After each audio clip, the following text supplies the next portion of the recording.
At this juncture, we are going to be playing a portion of a film which appeared on NBC network programming earlier this week, entitled Ancient Prophecies, which features portions of the program including Mother and other persons within the church.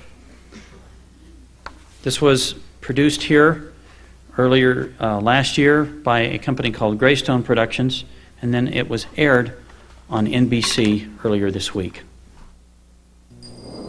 Tonight, from ancient times to the present, people claiming special powers have predicted similar events.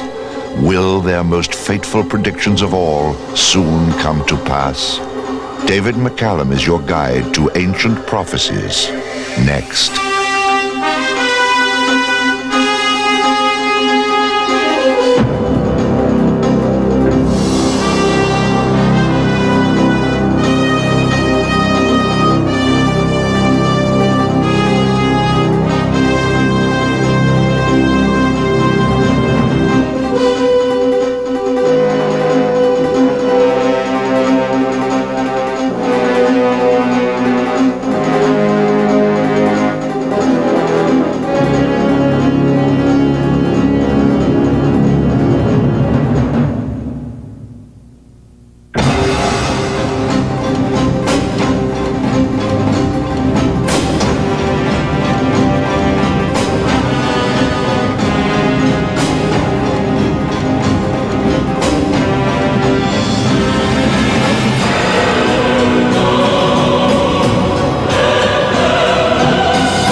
History is filled with astonishing predictions by seers who claim to foresee future events. Among them the Egyptians, the prophets in the Bible, Nostradamus, Edgar Cayce. And all of these have at least one vision in common: the specter of an event yet to come. It will change the world as we know it forever. The final judgment, Armageddon. What's more, the date and hour of this event has been repeatedly foretold. Ever since the earliest civilization, man has studied the past, lived in the present, and feared for the future. A future so elusive, so unknowable, that he has sought help in divining the secrets of time. Warning signs abound. A chorus of prophetic voices have predicted worldwide upheaval in the near future. But a few have taken action to ensure their survival. Paradise Valley, Montana, Big Sky country, land of cattle ranches in Yellowstone National Park, and home to 3,000 people prepared for global apocalypse. For the members of Church Universal and Triumphant, Royal Teton Ranch, Montana, is a physical and spiritual home. There they practice their New Age Christian faith and find refuge from the outside world. The church is led by Elizabeth Clare Prophet, teacher, author, and to her followers, divine messenger. Her gift of prophecy foretells a dark future. It's a period of intensification in all of our lives. We see this in disturbances in the elements, the upheavals of tornado, of flood, tremendous storms, the Mississippi, the Missouri, sudden deaths. We see it in the last plagues. We see it in cancer and AIDS, in all kinds of incurable diseases. These are coming upon us. Determined to survive, church members have followed Mrs. Prophet's injunction to construct dozens of bomb shelters beneath the rolling countryside. Their main shelter complex is the largest and most complete fallout shelter in this country. They have everything in there that they feel they need to reestablish themselves on the earth after a major apocalypse has destroyed everything. The bunkers range from family size to a massive structure designed to house 600 staff members. Each is stocked with a 7-year supply of food. They are equipped with everything from water wells and septic systems to shortwave radios and children's games. You must be prepared for whatever kind of cataclysm or whatever kind of difficulty can arise in which all of a sudden you may find that you don't have access to a store, so you can't get food. You don't have access to water. And we all need water and food to live on. If there's ever a disruption of the civil order, in other words, the trucking breaks down, shipping breaks down, a lot of people are just simply not going to have food. In recent years, Mrs. Prophet claims to have foretold the rise and fall of George Bush and the 1987 stock market crash. I awakened at 3 and 4 in the morning the day that the stock market fell and ultimately fell 500 points. I saw all that ahead of time. Let there be a place where children are yet carefree, and let that place be called the Royal Teton Ranch. I feel very strongly that Elizabeth Clare Prophet is an authentic spiritual leader. The people I've met in Church Universal and Triumphant were either very high-quality people to begin with, or else they have been in some manner transformed by following those teachings and following that path. The church is a highly diverse community with a shared belief in self-reliance.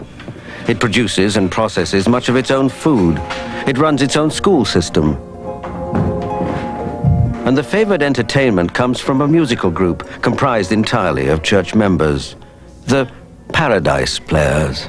That's how the whistle swung. Take it, lead. The community also believes in self-preservation, and that means preparing for the worst. We take a lot of care to make sure that we have hospitalization insurance, fire insurance, accident, theft, and all these other things. And yet, when we look at the planet as a whole, if you really look around, you'll see that there's war all over the place. People have been schooled to think that if someone ever pushes the button, it's all over. I think that if there is a nuclear war, or if there's a rogue launch or something like that, obviously people are going to get killed. The problem that I see is that many more people will lose their lives than is necessary. And that, to me, that's a great tragedy. Moses told us, choose life, not death. I cannot choose to allow myself to die when I know how to protect myself and my family from dying. So to me, shelters are the way to do that. But shelters are also in the eventuality of earth changes. Major changes may be coming upon this planet. And it might be that someday the only place to be safe just from earth changes is underground. We shouldn't plan on dying. We should accept life and know that we have to pass on our culture to posterity. So I have members on every continent, and they have centers, they have shelters. I have placed the repository of the entire body of our teachings on each of these continents and in many nations on microfiche. 500 years from now or 1,000 years from now, when technology is back on its legs, we will find that these groups of people all over the world have evolved and developed and maintained what we had of a civilization by the end of the 20th century.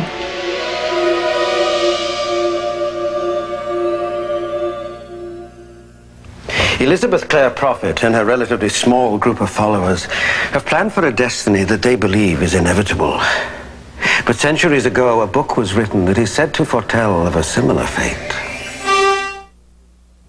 The Bible's prophecies have long been used by scholars and religious leaders as warning signs for mankind. But beyond the predictions of the printed word, what actual occurrences point to such calamities? The answers can be found all around us.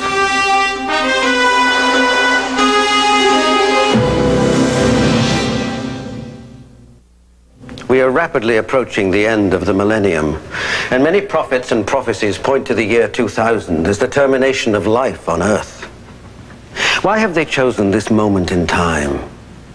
Are there current signs that might warn that the apocalypse may soon be upon us? It is a unique period in the history of the world.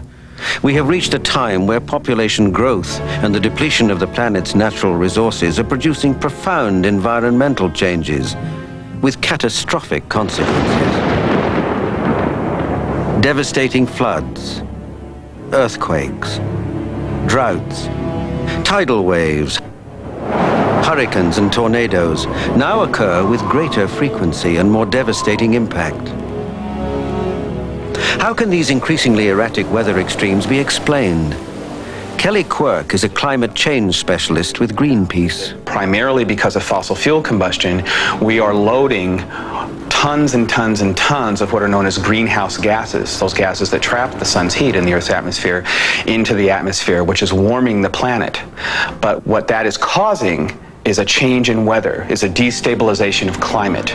And so what you have is the environmental impacts, which are increasing windstorms, threats to agriculture, increasing famine and drought, sea level rise, the receding glaciers, the melting of Arctic ice. The potential dangers and the catastrophes are so terrifying to people that I think they want to believe it can't be happening. Nostradamus, Edgar Cayce, and Gordon Michael Scallion all have been interpreted as foreseeing extreme weather as a part of the end of the world.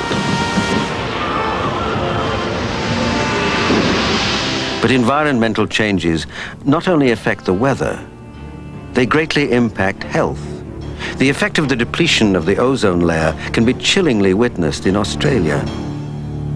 Harry Darlington is with the Ozone Society. In Australia alone, there are 140,000 new skin cancers, cases of skin cancer every year. They instituted a law 2 years ago where children have to wear protective clothing when they go to school. It's very, very serious. And virologist Dr. Stephen Morse believes the emergence of new diseases caused by previously unknown viruses may be rooted in the destruction of rainforests. As people cut down the forests and plant things, there are many opportunities for viruses that were formerly buried in the underbrush. This is happening on an unprecedented scale all over the world as we see deforestation and environmental change happening. Nostradamus has been interpreted as warning of a horrifying pestilence accompanying the apocalypse. When viruses are studied in laboratories, they are classified in 4 levels, 4 being a virus that travels through the air. These airborne viruses are the easiest to transmit and the most deadly. While the impact of AIDS on the global population cannot be understated, the AIDS virus is classified as a level 2 virus because its transmission is believed to be through body fluids and therefore considered much more difficult to catch. Medical scientists are growing increasingly alarmed at the proliferation of level 4 viruses. The most deadly of such viruses is the Ebola. Ebola is a virus that appeared suddenly in 2 outbreaks in Africa. The disease was sudden and dramatic. It causes a fever with rash, bleeding, often internally, shock. We call it a hemorrhagic fever. Hemorrhagic referring to the leakiness of blood vessels, and people eventually, in many cases, will die of shock just because their blood vessels leak and they bleed internally. To catch it means an 80% chance of dying. All levels and types of viruses are being continually studied at the United States Army Medical Research Institute of Infectious Diseases in Maryland. The laboratory is now analyzing the Hunter virus, which sprang up seemingly out of nowhere. This virus continues to claim people's lives. Dr. Peter Yarling is a scientific advisor at the facility. The virus is transmitted to man via the aerosol route. The virus reservoir is a field mouse, and that is through inhalation of droplets and excrete a contaminated material that humans become involved. So the conditions for epidemics are increasing worldwide and will continue to increase for the foreseeable future. Almost all of the prophets, ancient and modern, seem to foretell of the apocalypse as a fire in the sky, an all-out war. Today, while the United States and former Soviet Union are at peace, the threat of a nuclear war remains potent. Iran, Iraq, India, Pakistan and North Korea are rumored to possess the bomb.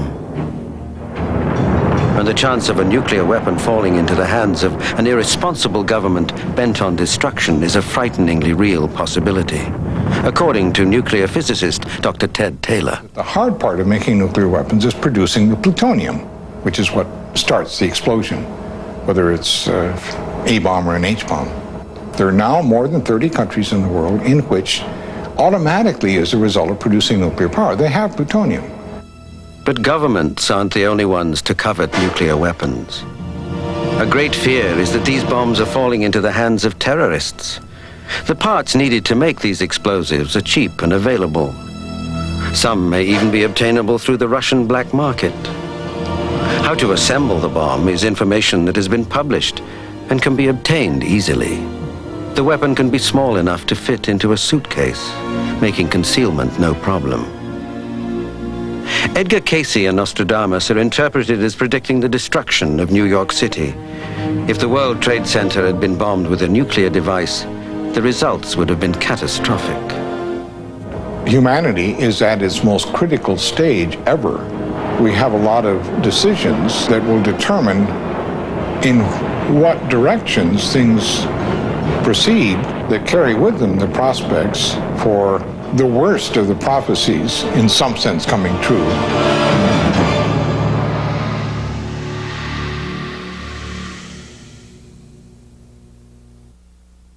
The Egyptians described the end of time as a bottomless pit at the base of the Great Pyramid. St. Malachi and Nostradamus envisioned cataclysmic devastation. Fatima and Garibaldо were warned about a final punishment. Edgar Cayce, No Eyes, and Gordon Michael Scallion were flooded with visions of global natural disasters. And Elizabeth Clare Prophet and her group prepare for a nuclear holocaust the Bible describes as Armageddon. Do all the stories we've heard point to a natural end? No one knows for certain. But in the 19th century, Charles Dickens wrote, "Men's courses will foreshadow certain ends, but if these courses be departed from, the ends will change." In such wisdom lies the real truth of prophecy. But whatever our futures, the power to change it rests firmly in our own hands.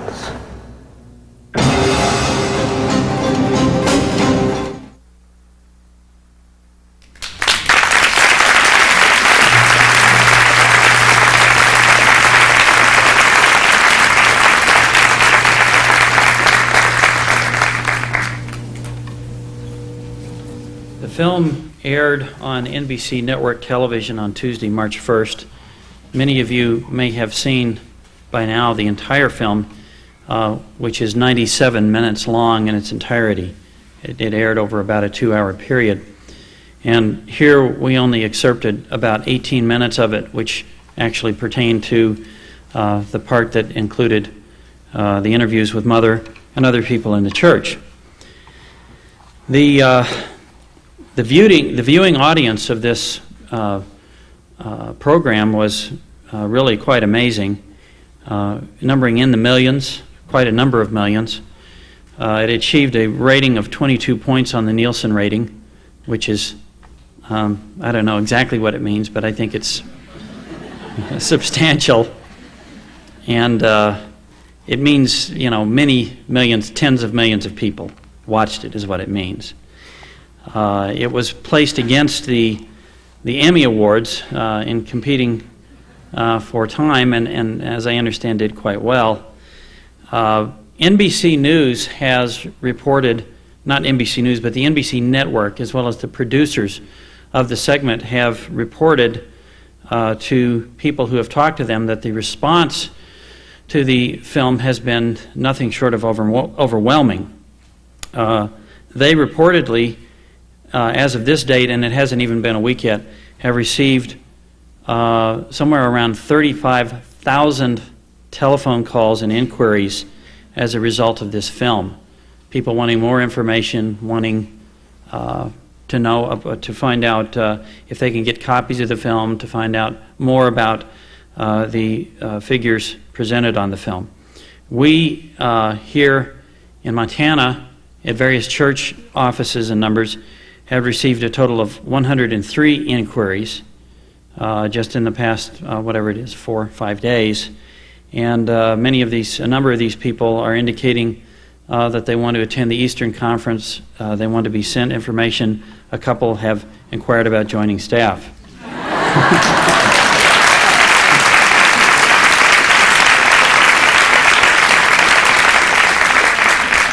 So the producers are just saying that they're totally overwhelmed and blown away by the response that they're getting. They didn't dream that it was going to be this big of a deal. And one note for those of you who haven't seen the entire program is that the bulk of the people presented on it, whether it be Nostradamus or people interpreting Nostradamus, Edgar Cayce, Gene Dixon, etc., are basically painting a very bleak picture of the end of the world. And most people have commented that the segment featuring us has been the most positive part of the entire program, presenting a message of hope and not the gloom and doom forecast that all the others had presented. And so that's basically how we were positioned in the program. It also seems that the program was timed rather conveniently, since we have just now received the copies of our promo film and are prepared to begin distributing these. And all the inquiries that we've received are receiving a free copy of the promo film in the mail from us, together with other materials.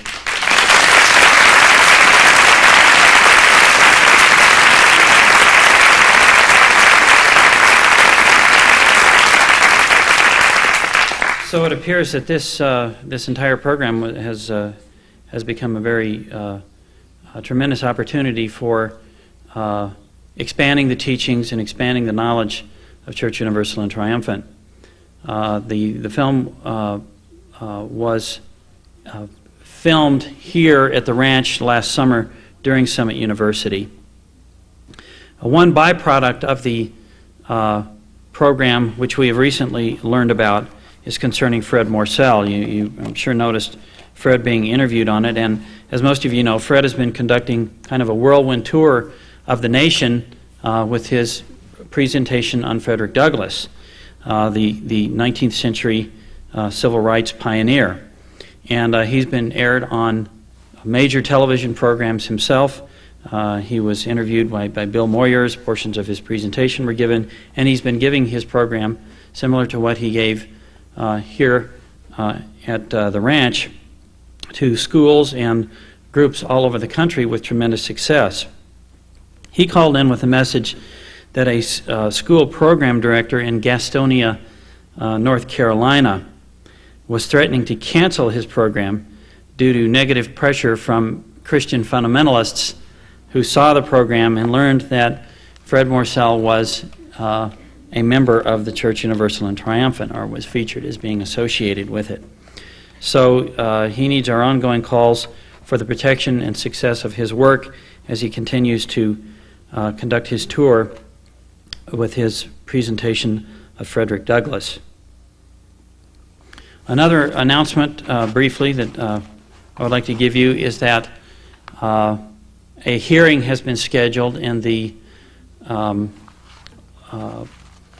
legal proceedings before the Congress of the Old Faithful Protection Act.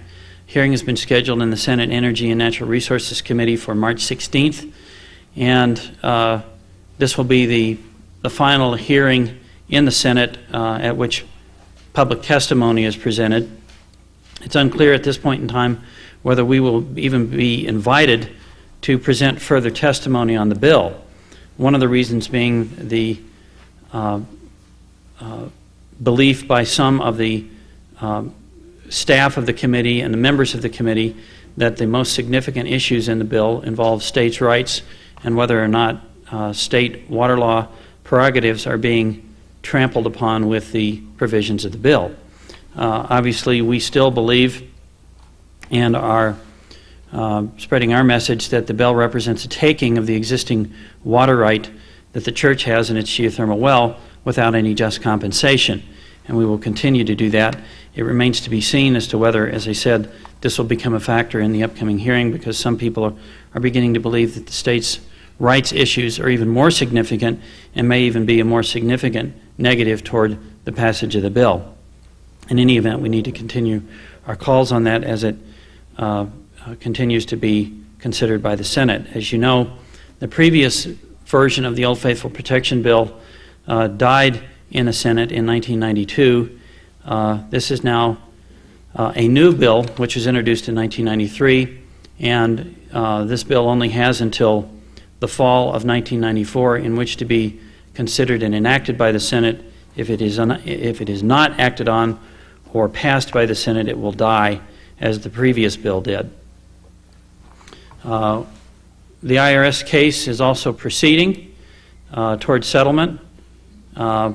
We're positive and optimistic in the hope that it can be completely settled and completed before possibly May 1 of this year. But when you're dealing with the government, you can't count on anything. You can't be guaranteed of anything until things are put in writing, and it's all completed and done. And so we need to continue our calls and our efforts to see the resolution of this major challenge to the church is completed this year.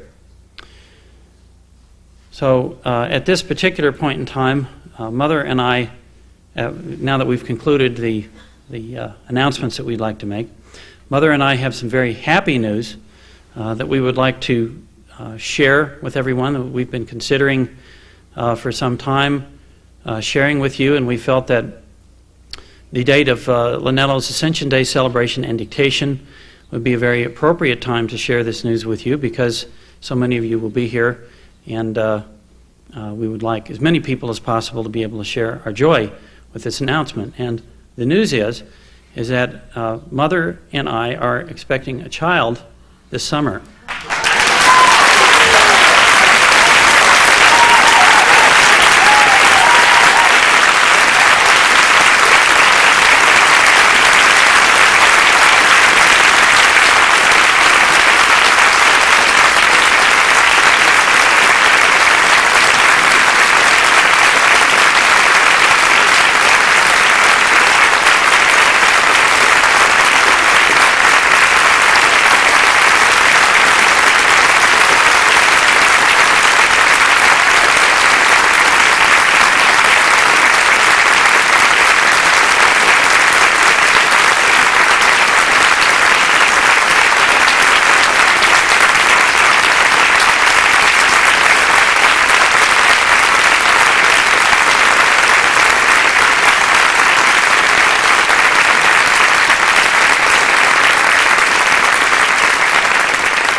Thank you for your rejoicing, everyone.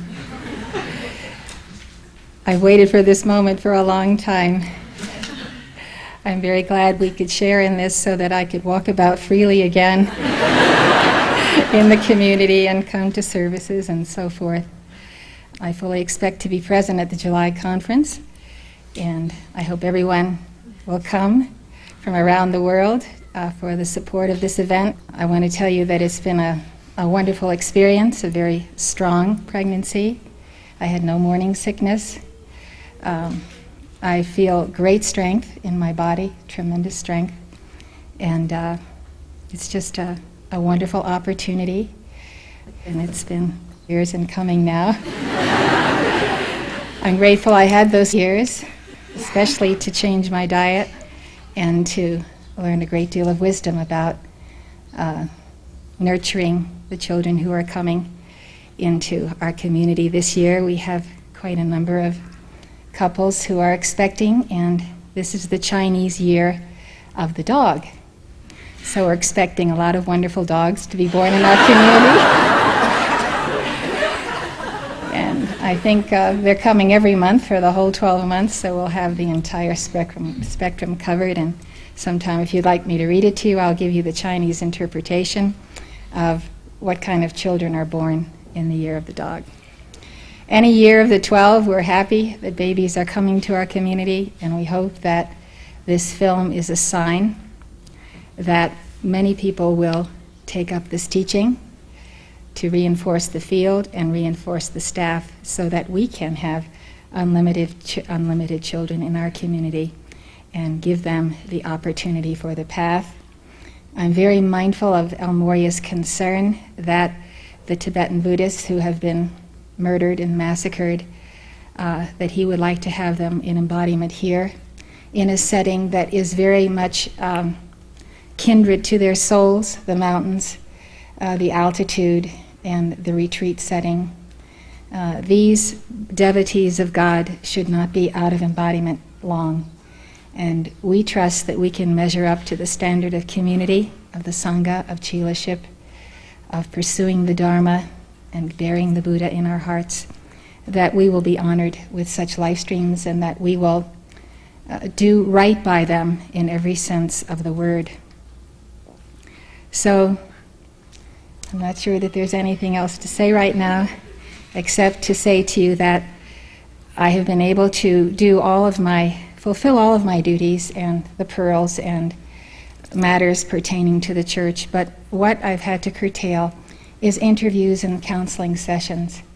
I am not able to carry on to the extent as I have in the past, and I hope you will all understand that. It's a glorious occasion. It's the great miracle of God that every family has had children, and the miracle of God that is you when you were born to your parents. Having children is always a great miracle, and I, for one, am grateful that we have the opportunity to bring this soul into embodiment. Thank you.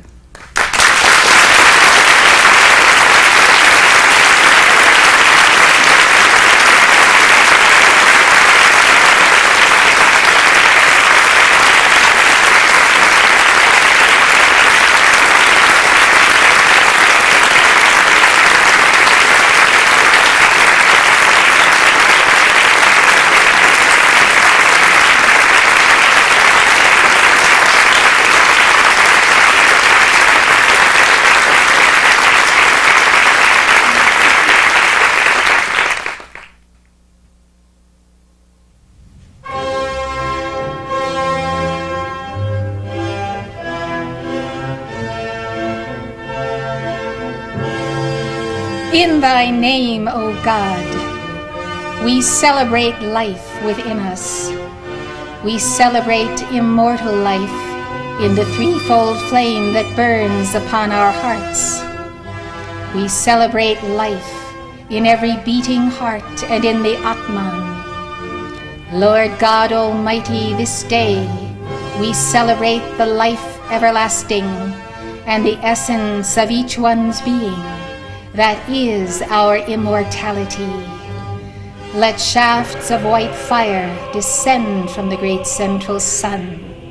Let Elohim of God consecrate this earth. Therefore let the purging come, O God, that we might see the new day. And let it be by the alchemy of the seventh ray, from the heart of Saint Germain and Portia, Arcturus and Victoria, beloved Omritas, ruler of the violet planet, 144,000 priests of the sacred fire, from the heart of the violet planet, and those who serve in the earth under the priesthood of Melchizedek.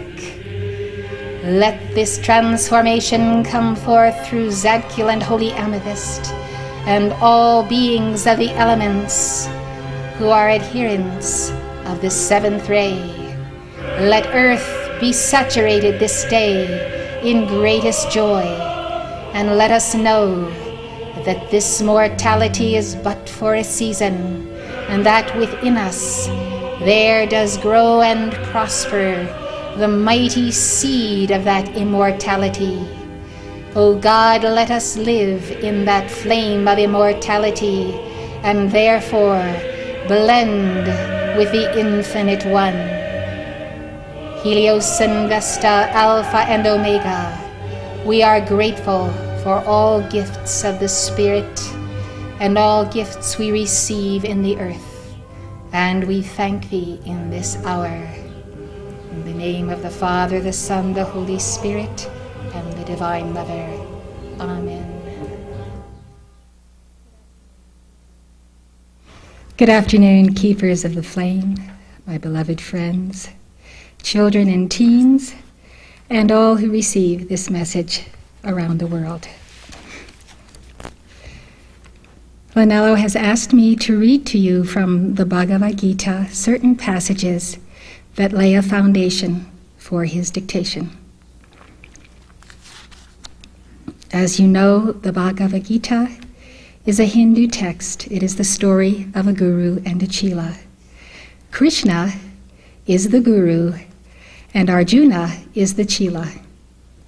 In my travels recently, I met an Indian couple whose son was named Arjun, and I realized, in fashion of certain traditions, Indians drop the final A. So they had named their son after Arjuna. The opening of the Bhagavad Gita is a battle scene where Arjuna does not want to fight. He does not want to kill. And yet he is of the warrior caste. And so throughout the book, Krishna is instructing him on the responsibilities of his caste.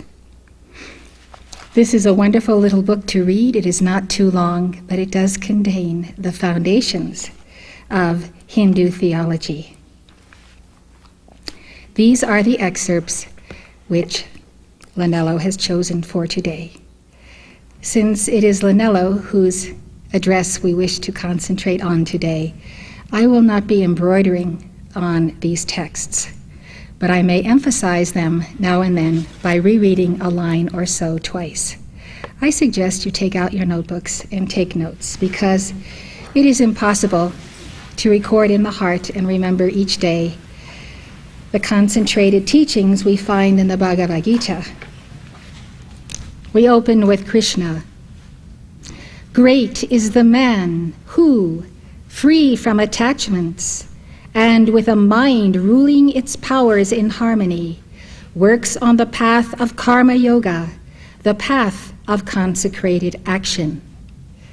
Under our Guru El Morya, we are on the path of karma yoga, the path of works which lead us to the balancing of karma. Action is greater than inaction. Perform, therefore, thy task in life. The world is in the bonds of action, unless the action is consecration. Let thy actions then be pure, free from the bonds of desire. Thus spoke the Lord of creation when he made both man and sacrifice. Quote, by sacrifice thou shalt multiply and obtain all thy desires. By sacrifice shalt thou honor the gods, and the gods will then love thee, and thus in harmony with them shalt thou attain the supreme good. For, pleased with thy sacrifice, the gods will grant to thee the joy of all thy desires. Only a thief would enjoy their gifts and not offer them in sacrifice.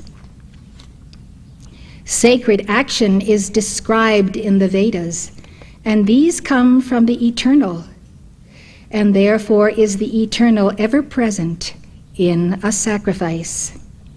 Thus was the wheel of the law set in motion, and that man lives indeed in vain, who in a sinful life of pleasures helps not in its revolutions.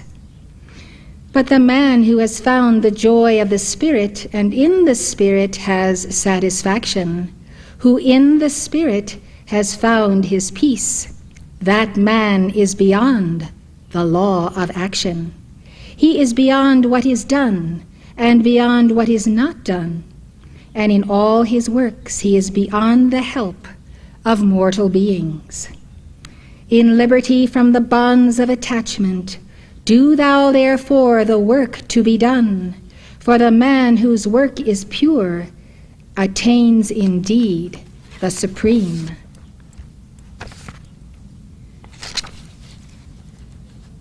King Janaka and other warriors reached perfection by the path of action. Let thy aim be the good of all, and then carry on thy task in life. In the actions of the best men, others find their rule of action. The path that a great man follows becomes a guide to the world. Offer to me all thy works, and rest thy mind on the Supreme. Be free from vain hopes and selfish thoughts, and with inner peace fight thou thy fight. Those who ever follow my doctrine and who have faith and have a good will find through pure work their freedom. But those who follow not my doctrine and who have ill will are men blind to all wisdom. Confused in mind, they are lost. Hate and lust for things of nature have their roots in man's lower nature. Let him not fall under their power. They are the two enemies in his path, hate and lust for things. And do thy duty, even if it be humble, rather than another's, even if it be great. Even if it be great. To die in one's duty is life. To live in another's is death. This bears the concept that each man's task in life, his calling from God, is just difficult enough, but not too hard to achieve, that he may balance karma, he may sharpen his spirit, he may ascend to God. Thus, if we say, my dharma is too hard, I will do something simpler, because it is easier, less effort, I don't have to struggle. If you do not work on and fulfill your dharma in this life, then you have lived in vain. Do not shirk the responsibility of a difficult dharma. He who works not for an earthly reward, but does the work to be done, he is a sannyasi. Sannyasi is the name for a monk or a nun. He is a yogi. But he who follows his vow to the letter by mere refraining, lighting no fire at the ritual offering, making excuse for avoidance of labor, he is no yogi, no true sannyasi. The sannyasi of renunciation is also the yogi of holy work. And no man can be a yogi who surrenders not his earthly will. When the sage climbs the heights of yoga, he follows the path of work. But when he reaches the heights of yoga, he is in the land of peace. And he reaches the heights of yoga when he surrenders his earthly will, when he is not bound by the work of his senses, and he is not bound by his earthly works. Arise, therefore, and with the help of thy spirit, lift up thy soul. Allow not thy soul to fall, for thy soul can be thy friend, and thy soul can be thine enemy. Thy soul can be thy friend, thy soul can be thine enemy. A sacrifice is pure, when it is an offering of adoration in harmony with the holy law, with no expectation of a reward, and with the heart saying, "It is my duty." But a sacrifice that is done for the sake of a reward or for the sake of vainglory is an impure sacrifice. A gift is pure when it is given from the heart, to the right person, at the right time, and at the right place, and when we expect nothing in return.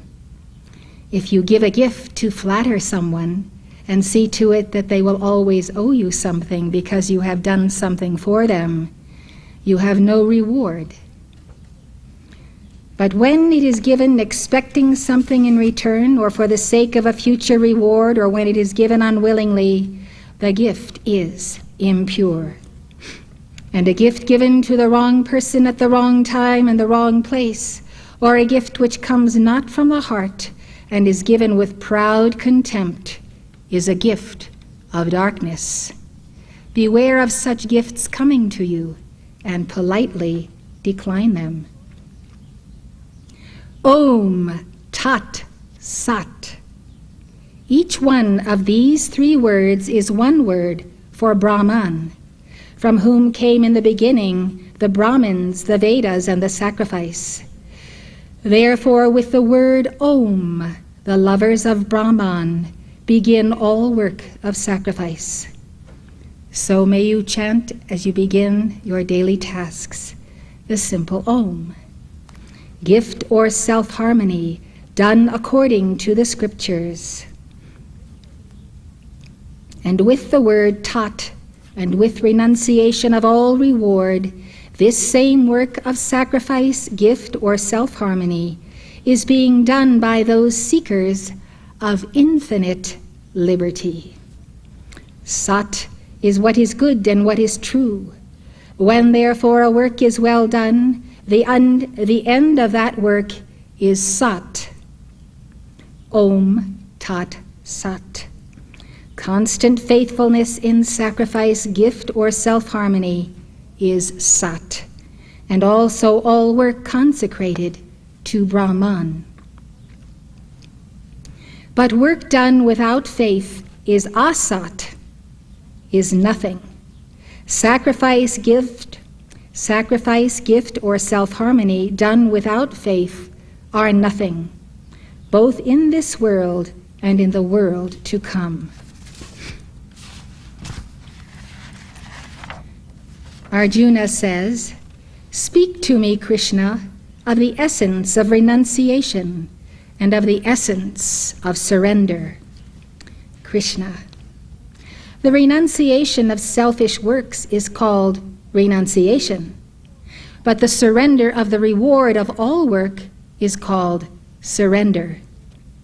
Some say that there should be renunciation of action, since action disturbs contemplation. But others say that works of sacrifice, gift, and self-harmony should not be renounced. Hear my truth about the surrender of works, Arjuna.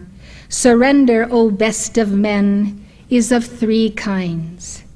Works of sacrifice, gift, and self-harmony should not be abandoned, but should indeed be performed, for these are works of purification. But even these works, Arjuna, should be done in the freedom of a pure offering, and without expectation of a reward. This is my final word. It is not right to leave undone the holy work which ought to be done. Such a surrender of action would be a delusion of darkness, the surrender being to surrender the doing of the holy work. And he who abandons his duty because he has fear of pain, his surrender is impure, and in truth he has no reward. But he who does holy work, Arjuna, because it ought to be done, and surrenders selfishness and thought of reward, his work is pure and is peace. This man sees and has no doubts. He surrenders, he is pure and has peace. Work pleasant or painful, is for him joy. For there is no man on earth who can fully renounce living work, but he who renounces the reward of his work is in truth a man of renunciation.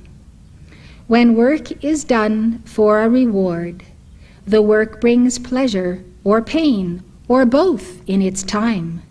But when a man does work in eternity, then eternity is his reward. When work is done as sacred work, unselfishly, with a peaceful mind, without lust or hate, with no desire for reward, then the work is pure. But when work is done with selfish desire, or feeling it is an effort, or thinking it is a sacrifice, then the work is impure. And that work which is done with a confused mind, without considering what may follow, or one's own powers, or the harm done to others, or one's own loss, is work of darkness. When in the yoga of holy contemplation, the movements of the mind and of the breath of life are in a harmony of peace, there is steadiness, and that steadiness is pure. But that steadiness which, with a desire for rewards, attaches itself to wealth, pleasure, and even religious ritual, is a steadiness of passion, impure. And that steadiness whereby a fool does not surrender laziness, fear, self-pity, depression, and lust, is indeed a steadiness in darkness. Hear now, great Arjuna, of the three kinds of pleasure. There is the pleasure of following that right path which leads to the end of all pain. What seems at first a cup of sorrow is found in the end, immortal wine. That pleasure is pure. It is the joy which arises from a clear vision of the spirit. But the pleasure which comes from the craving of the senses with the objects of their desire, which seems at first a drink of sweetness, but is found in the end a cup of poison, is the pleasure of passion, impure. And that pleasure which both in the beginning and in the end is only a delusion of the soul, which comes from the dullness of sleep, laziness, or carelessness, is the pleasure of darkness. There is nothing on earth or in heaven which is free from these three powers of nature. The works of Brahmins, Kshatriyas, Vaisyas, and Sudras are different in harmony with the three powers of their born nature. The works of a Brahmin are peace, self-harmony, austerity and purity, loving forgiveness and righteousness, vision and wisdom and faith. These are the works of a Kshatriya: a heroic mind, inner fire, constancy, resourcefulness, courage in battle, generosity, and noble leadership. Trade, agriculture, and the rearing of cattle is the work of the Vaishya, and the work of the Sudra is service. They all attain perfection when they find joy in their work. Hear how a man attains perfection and finds joy in his work. A man attains perfection when his work is worship of God, from whom all things come and who is in all. Greater is thine own work, even if this be humble, than the work of another, even if this be great. When a man does the work God gives him, no sin can touch this man. And a man should not abandon his work, even if he cannot achieve it in full perfection, because in all work there may be imperfection, even as in all fire there is smoke. When a man has his reason in freedom from bondage, and his soul is in harmony, beyond desires, then renunciation leads him to a region supreme, which is beyond earthly action.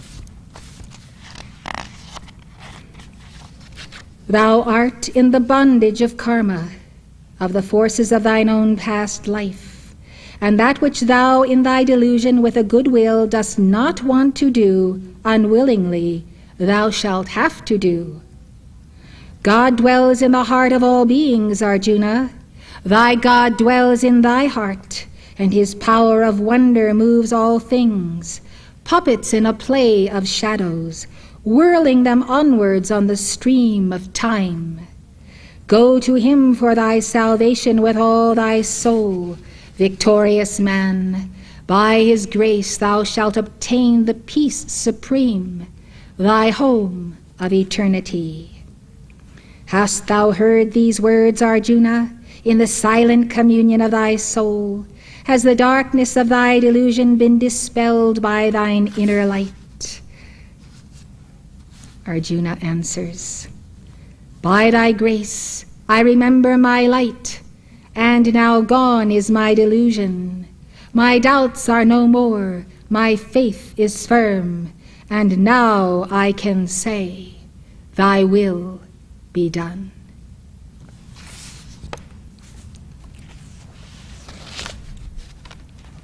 This is the conclusion of the reading. Let us prepare for the dictation.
I come to you out of the east, from the eastern Shambhala, great Shambhala of eternity, made present in the earth by devotees such as you, who accompanied Sanat Kumara for the establishment of his retreat and his reign in the earth, whereby he did come to elevate the then mankind of earth to a restored status through the threefold flame.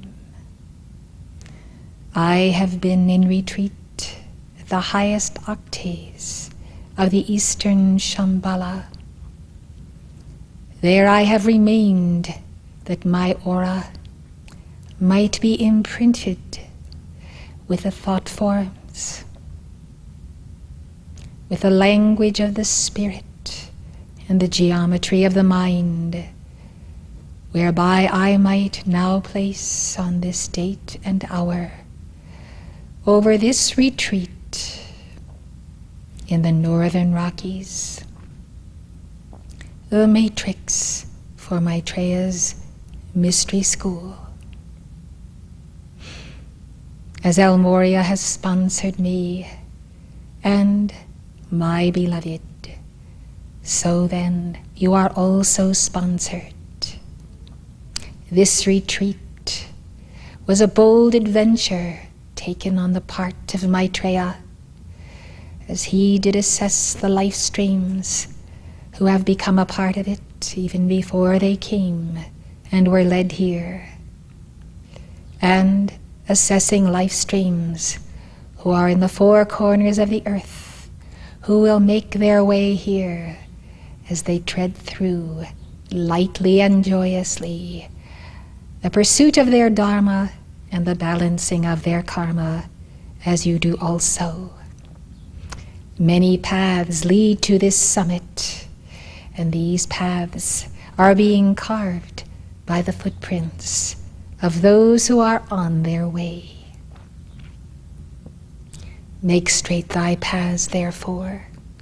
Remember thy first love, and remember true union with El Morya is the key to every soul who affixes himself and his star to the chariot of the Lord Morya El.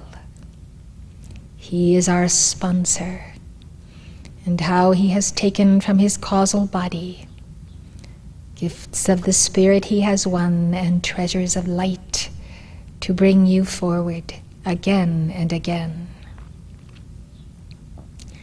This mystery school under Lord Maitreya is intended to bring together the highest religious traditions of East and West, and even of those traditions which have come to you through the understanding brought to you by dictations, traditions that have existed in golden ages unrecorded. The middle way is Lord Gautama Buddha's answer. There is a middle way in all things. Extremes to the right or to the left cause a burden upon the entire community, and I speak of the community worldwide, for all who are a part of Church Universal and Triumphant experience the Sangha where they are. In their actions, they experience the Dharma, the great law that translates to their duty and reason for being. And of course, Lord Gautama Buddha ensouls the earth with his mighty aura and does reinforce the threefold flame in your hearts. Precious ones, life is always at a turning point, and therefore, to so say that this community is at a turning point is only to say the proverbial, because unless there is movement, there is neither growth nor life, but only death from stagnation. The question then becomes, what is the direction for the community? of the sannyasins who live here and those who practice the law, that they are also counted sannyasins where they are. The understanding can only be found in true and unadulterated love. The Buddhas have taught us one and all of the 4 pathways to the center of the heart of God. The path of surrender, the path of sacrifice, selflessness, and service. Each of these 4 does bring you to the mastery of the 4 quadrants of being, your 4 lower bodies, that you might balance the 4 sides of your pyramid of life. These are the jewels that come under the 3 jewels of the Buddha, the Dharma, and the Sangha. These jewels carry close to your heart. They are indeed rubies, and some of you have received, whether here or at the far corners of the earth, rubies from the heart of this great Buddha or that great Buddha. You carry them in a pouch in the secret chamber of your heart. Some of you have won other stones carrying light for merit, whereby your hearts not only magnify the flame of God by the threefold flame, but they magnify that flame of God by precious jewels that contain extraordinary light, more light than you can bear in your chakras. Now then, we come to the scene of karma balancing on the part of those here and around the world, and of necessity in the steps and stages of life. Some have come to the gift of marriage and the gift of family, and these are necessary aspects of your karmic path. Karma yoga is the best yoga of all.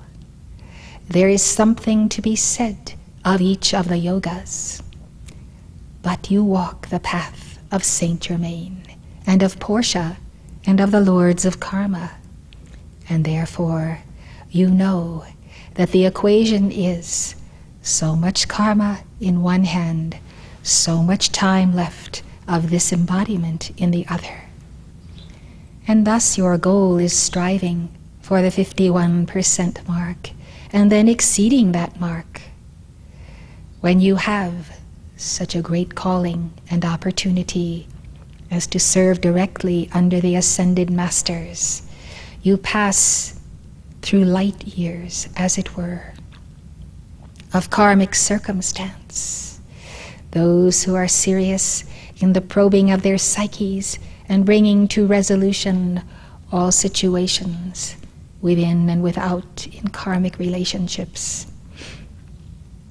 Having then the gift of the violet flame and community and a sponsoring guru, have such an opportunity as you would not have conceived over centuries and centuries and centuries of waiting for the moment when you might be liberated to walk a spiritual path, to have that cosmic connection that is unbroken except by yourself, and to be able to fulfill the lawful desires that come to the stages of life as outlined in the Hindu tradition.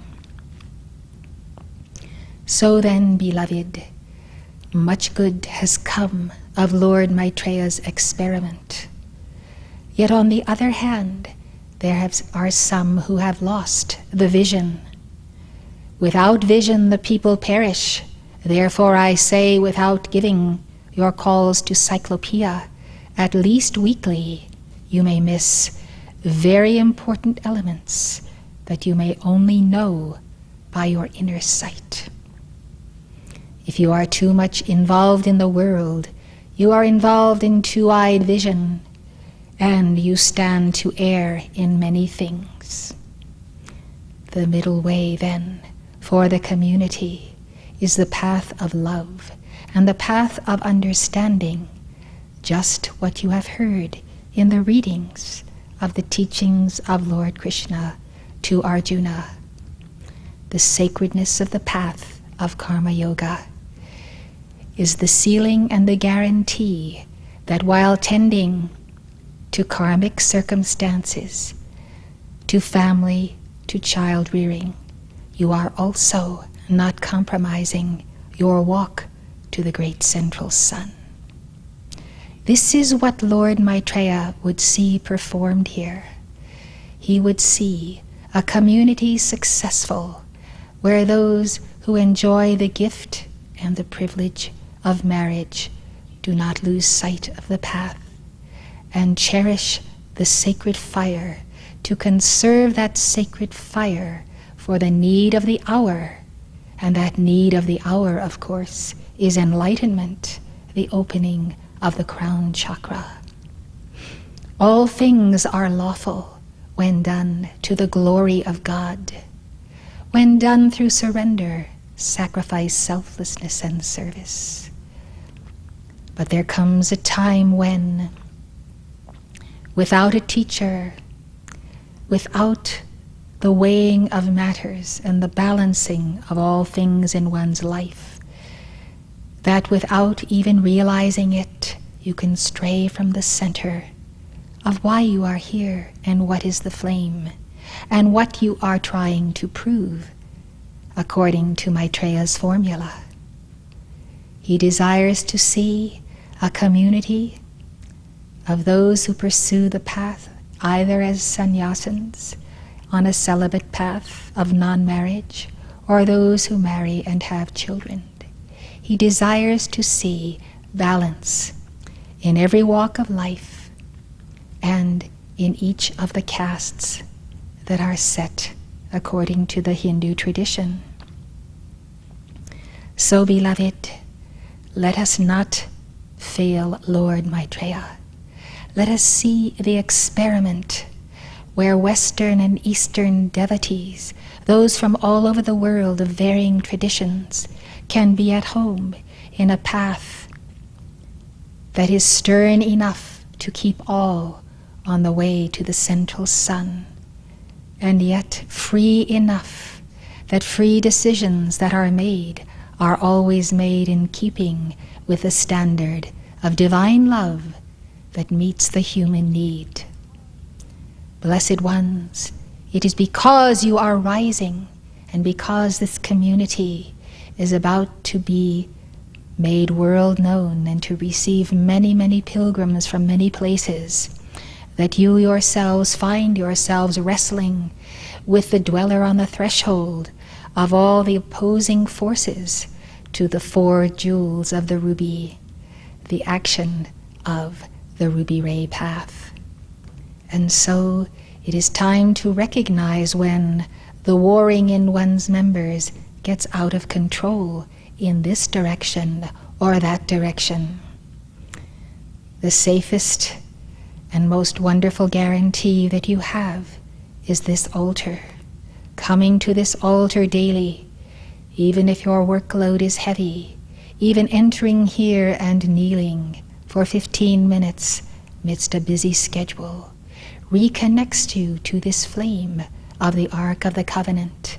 That flame reinforces your threefold flame, reinforces the God dominion of your Christhood within you, which you are indeed, and protects you from straying too far from the center of life, where you find yourself frustrated on the periphery, and frustration leading to annoyance, and annoyance leading to anger, and anger leading to an out-of-control state of consciousness.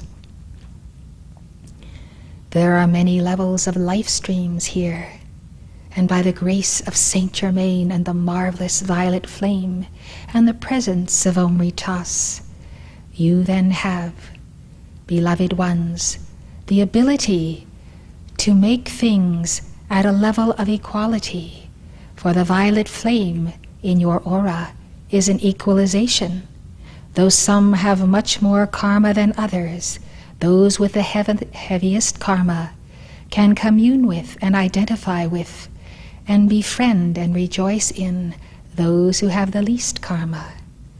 That equalizing factor is found nowhere else except in the communities where the violet flame is known and extolled. Why, you yourself, beloved, can see how preposterous it would be for you to go back to the days when you might have been in a commune or some organization where there were many fine things, but not the gift of the violet flame, not transmutation, no sponsoring ascended master directly working through the leader of that group or that organization. So you see, beloved, even those who are still burdened with crudities of this life or past lifetimes can secure refinement of the spirit and of the soul and of the mind and of their speech and of their livelihood. Now then, beloved, the violet flame combined with a ruby ray intertwined is a rod, and this rod is a stirring stick.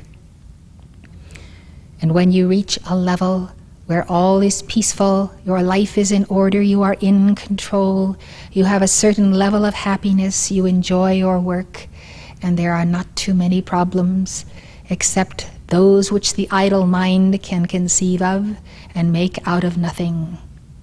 Then along comes your Holy Christ self and stirs up the fires and the grate and the ashes, and into your electronic belt comes that stirring stick, as though old wet leaves at the bottom of the pile smoldering now need a new fire and a new kindling.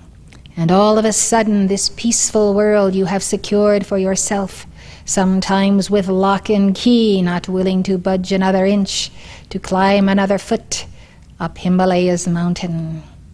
You find yourself overtaken by the wisdom of your inner self.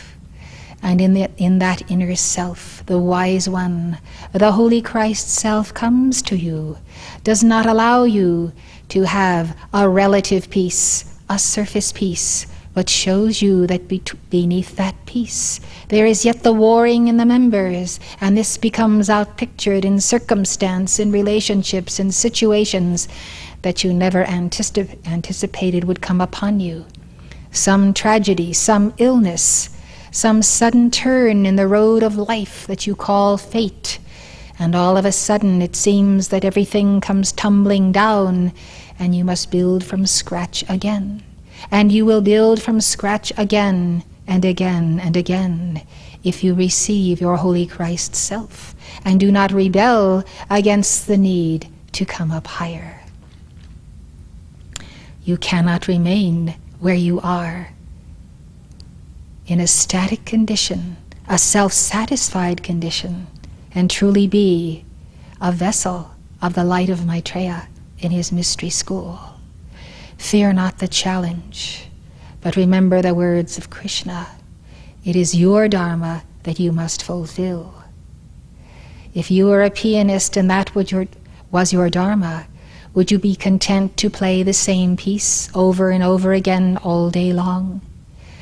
I trust you would not, beloved, even though it were a complex piece that you had mastered. The newness of life is the daily new challenge.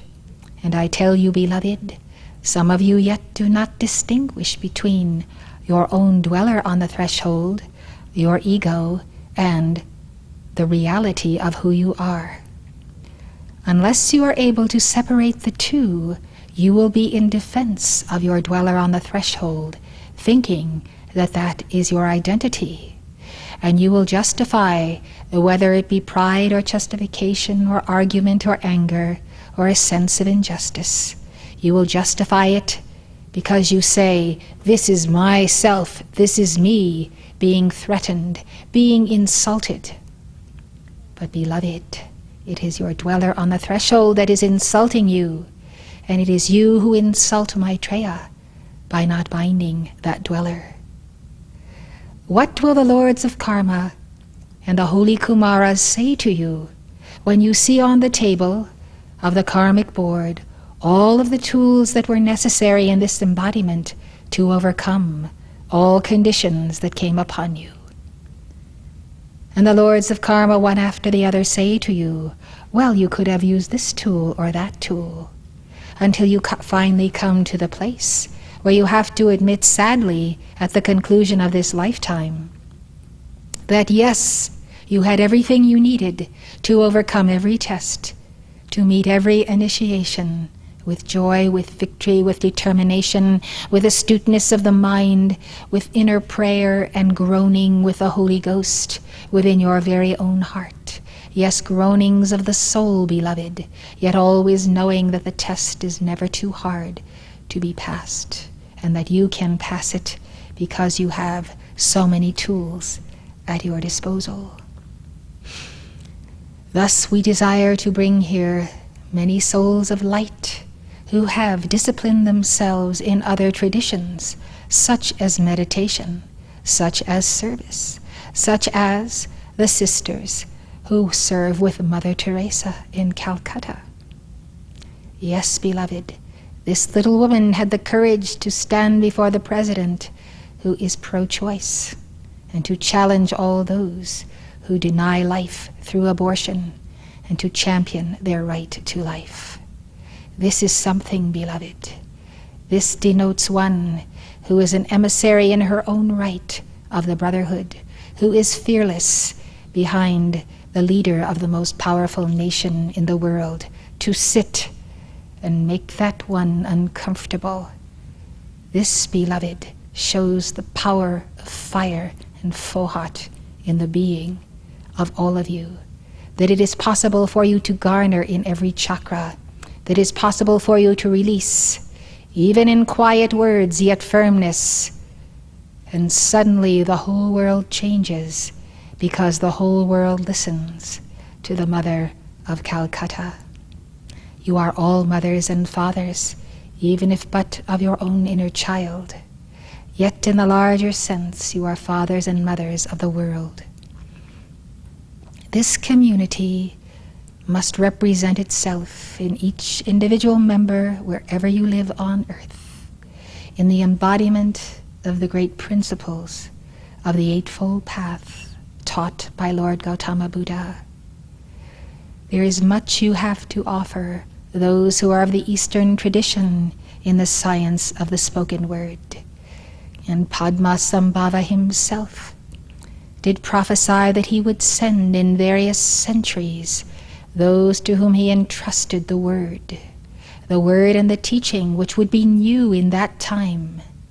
And so he did entrust to your beloved mother the teachings for this time. And there is great communion between Saint Germain and Padmasambhava.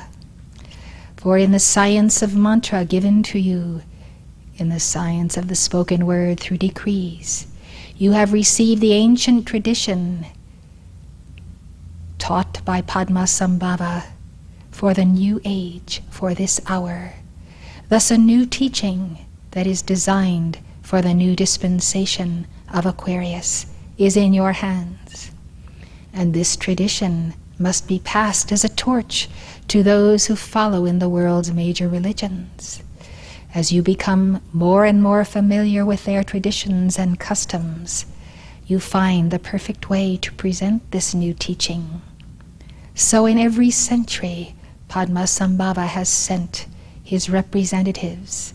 But I tell you, this teaching, this cause, has enjoined the entire spirit of the Great White Brotherhood. We have placed tremendous stock in this path and the way it is taught and the practices that you are given. If you would practice these teachings, and if you cannot do it by the hour, yet do it regularly, daily. 15 minutes in the court 3 times a day is worth far more than nothing at all. You need to come and spin your chakras. Whether you are at the altar in your home or at altars you have built around the earth, the chart and the focuses of light make you one, without time, without space, and so to the great ashram rituals that Morya gave to me. These rituals, beloved, also make all one throughout cosmos, something that is almost incomprehensible and is incomprehensible to the human mind, because the human mind simply does not venture that far. But your Christ mind, your God mind, can show you the infinity of the web of light that connects all light bearers who maintain a certain standard. Blessed ones, that is the crux of my message.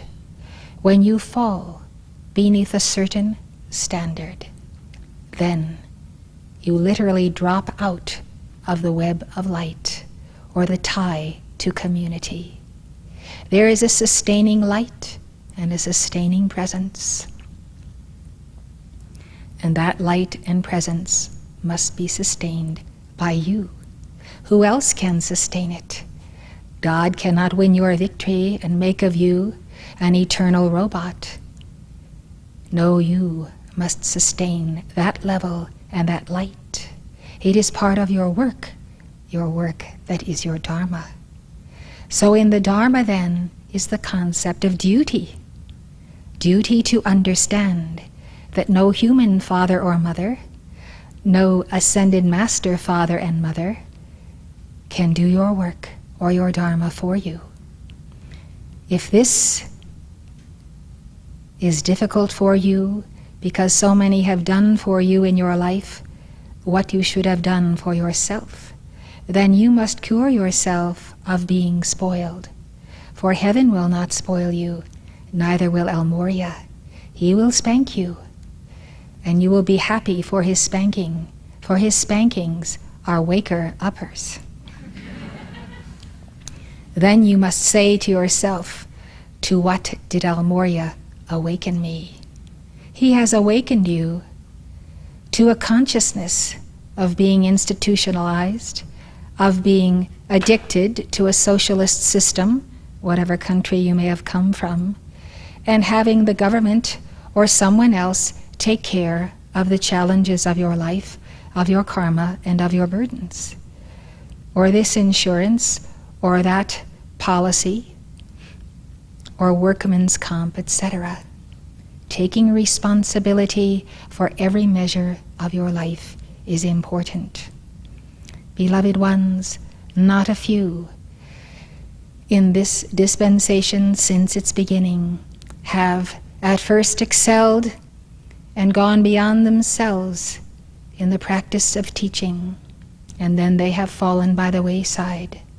Their roots were not deep, and they did not fight for the light to be encased in their bodies, in souls and minds. I have given then to the messenger recently an overview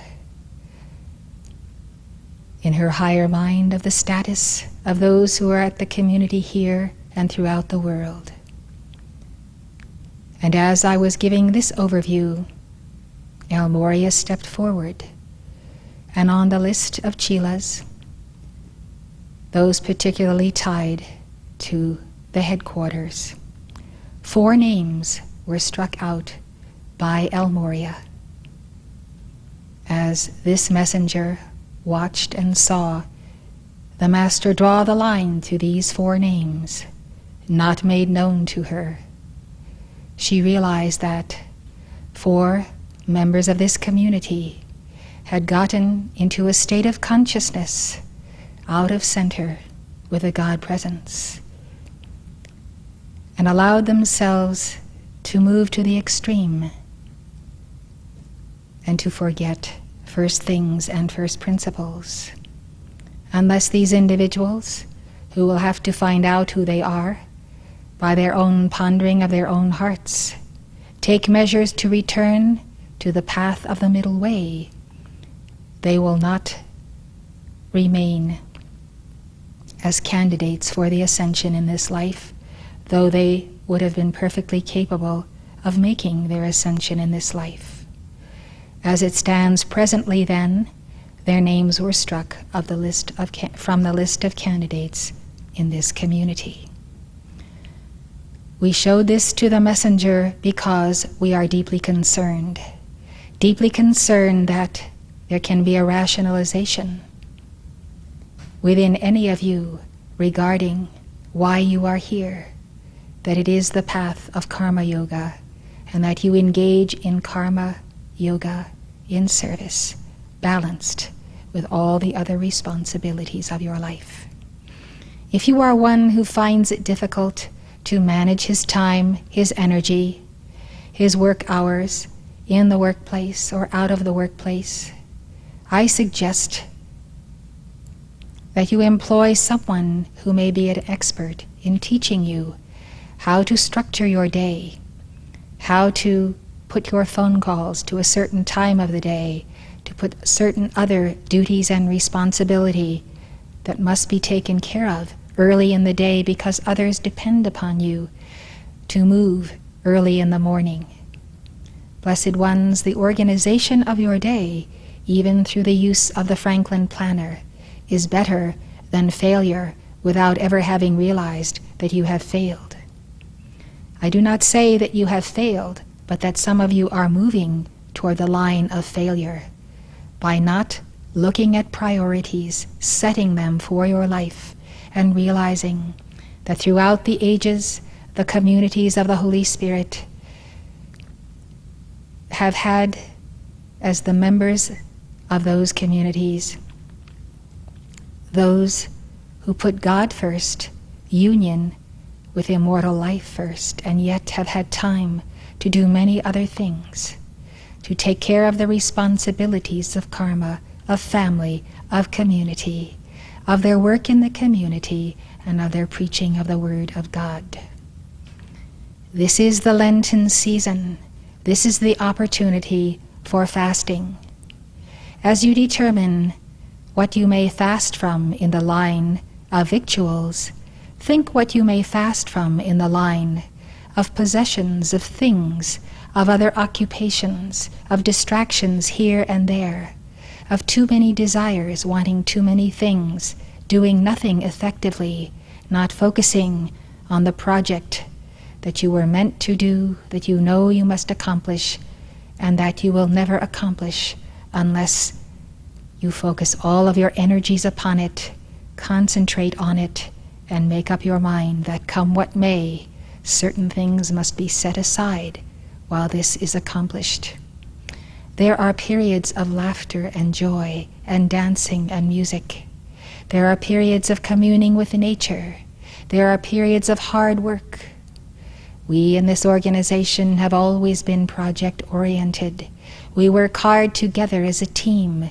We produce a product, a book, something we release to the field, whether it be bhajans or songs.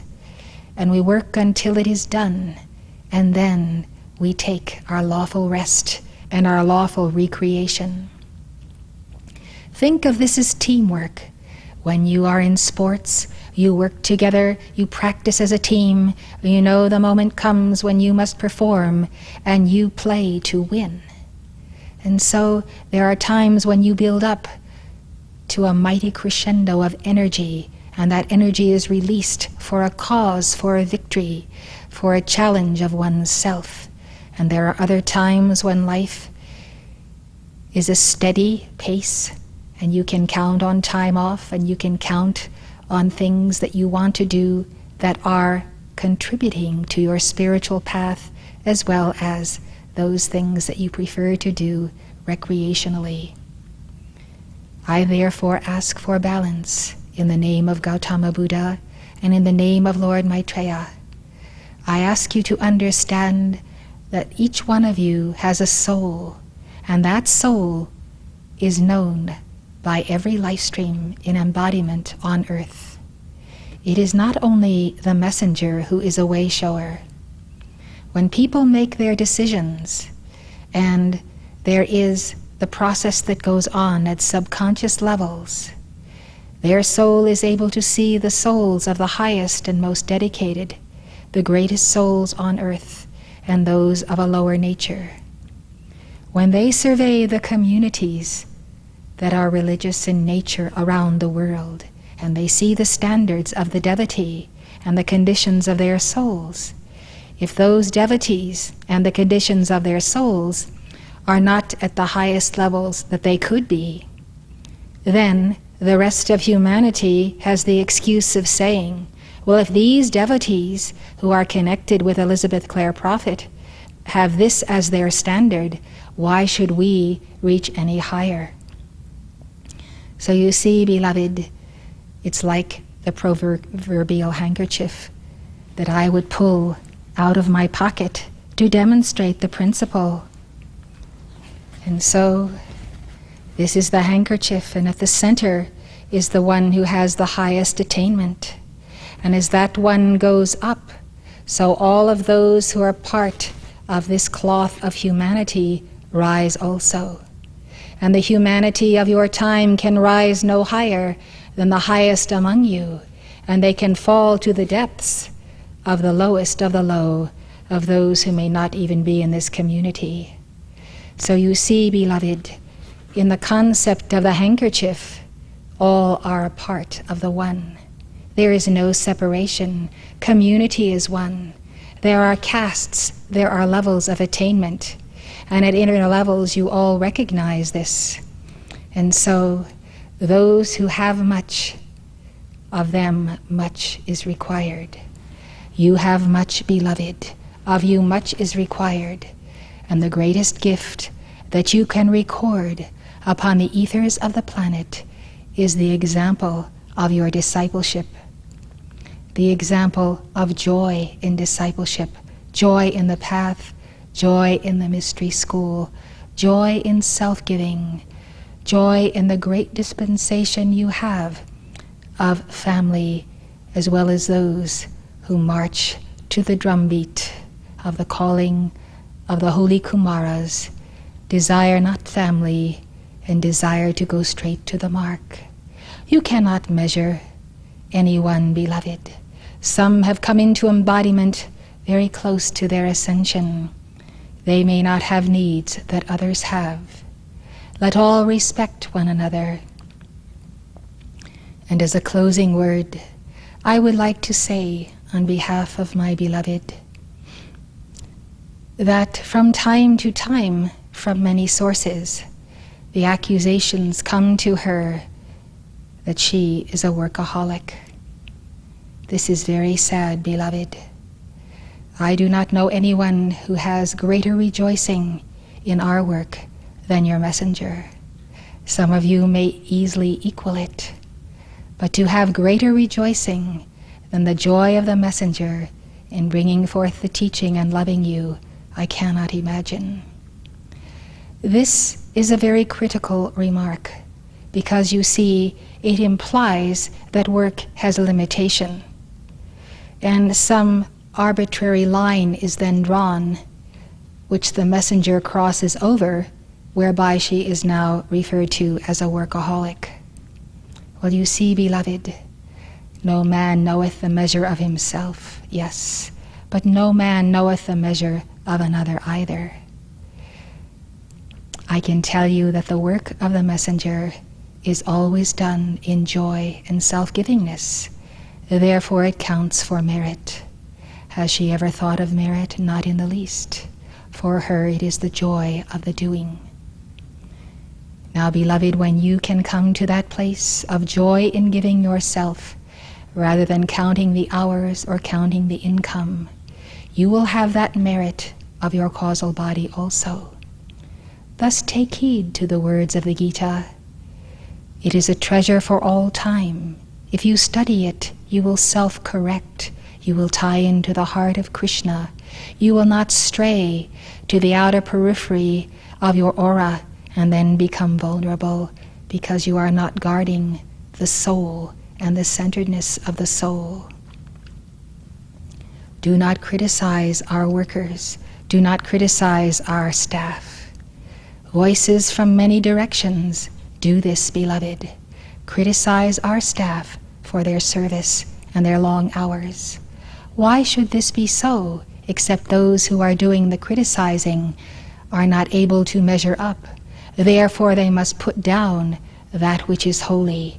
They must condemn. They must ridicule. And At the very worst, they may try to stop others from joining this community or encourage those who are here to leave.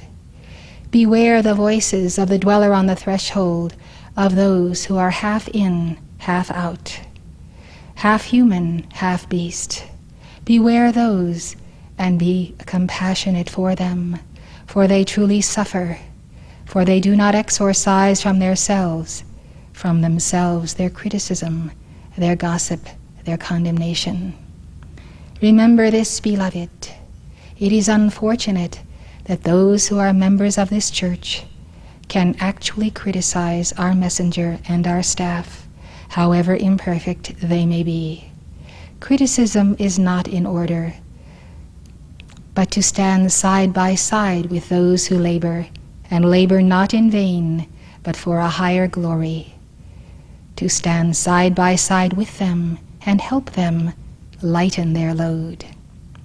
God knows we need more staff members to accommodate all who would come here. Therefore, I make an appeal around the world.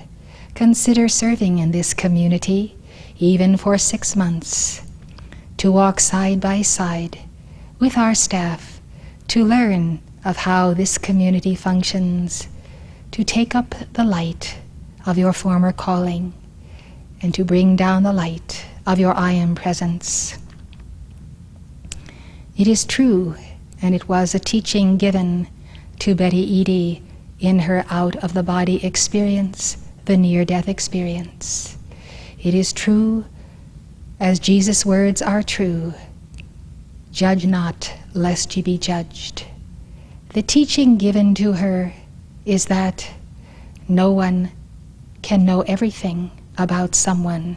You do not have the records. Therefore, you cannot judge another life stream. You can pray for those who need prayers and uplift those who are burdened. But you never know when you meet a beggar or someone advanced in a career, whether that one has come into life to set an example for others and to bring out in others loving kindness, givingness, and all the virtues which we all ought to be aspiring toward, but sometimes forget that those virtues are the making of our victory. I have many things in my heart to tell you, but I close with my beginning. I have spent considerable time in the highest octaves of the Eastern Shambhala with Lord Gautama Buddha and the holy Kumaras, that I might bring to you in my aura the geometry of Maitreya's mystery school. I would remind you also, in closing, of the teaching that many of you were taken out of the mystery school by the false hierarchy impostor of your twin flame. That event, beloved, has caused a cataclysm, as it were, in your divine plan, even to the present hour, where you became addicted, and I call it an addiction, to someone who was the impostor of your twin flame.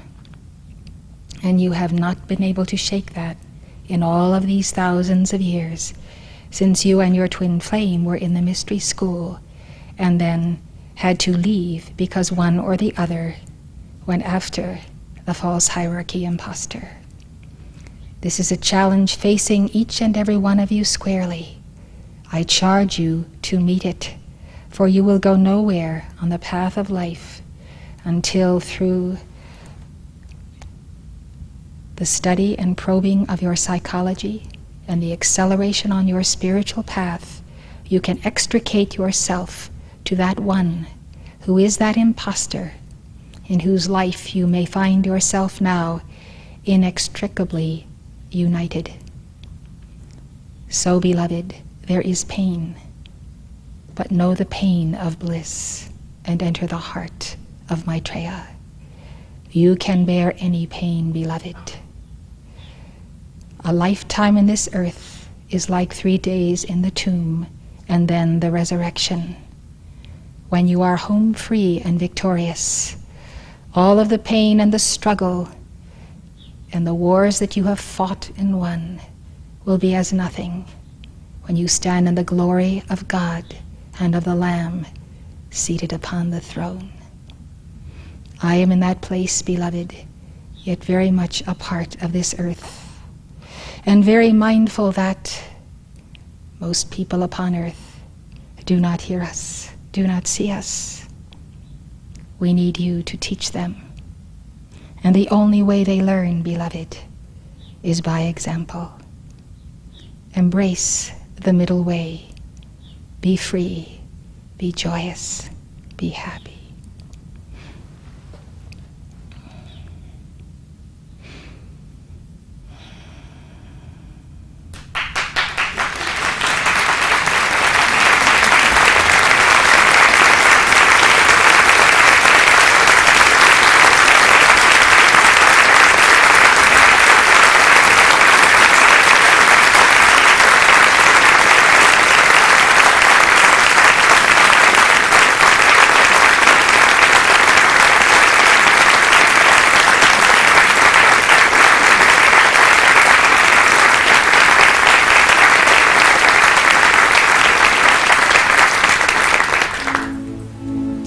El Morya would like to speak to us briefly. You can remain standing for the presence of our beloved Master.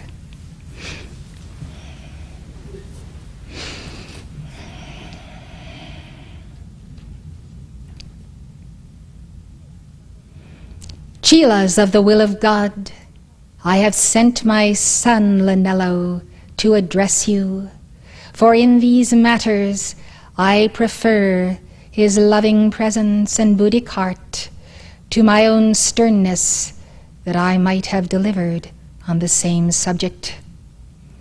Blessed ones, I have much to thank you for, yet I must goad you on to a higher view, a vision that is spherical and all-encompassing.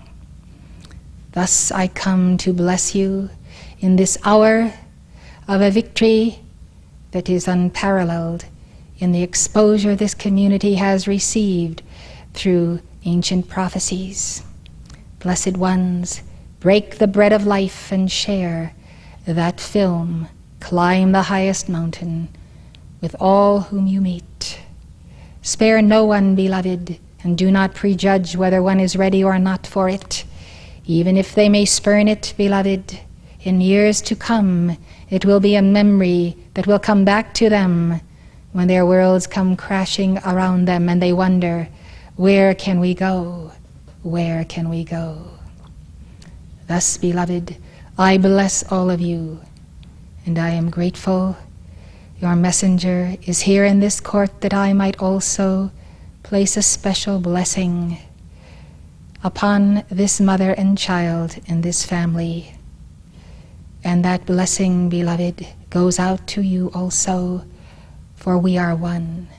And the great oneness of the circle of this community is the profound love that you share with one another and with the ascended hosts. This is your ultimate strength, divine love. Give it liberally, beloved, for there is no end to the flowing fount of divine love. You cannot spend all of the divine love of your causal body. That love has an infinite source. Spread your love liberally, beloved, for love is the fulfilling of the whole law. I am Morya. Prepare for Easter, for much can come to you through the dictations and initiations we shall give. In the light of victory I say Vandir, and I move off to tend many matters. Watch the signs of the times and watch the news. Give me your fiats so I can solve the problems of the youth, the children, the governments, and the economies of nations. You move with me, with the god of Mercury often. Call to us and join our legions while you put your bodies to rest at night. I am always your Bapu. I expect then you to come up higher today.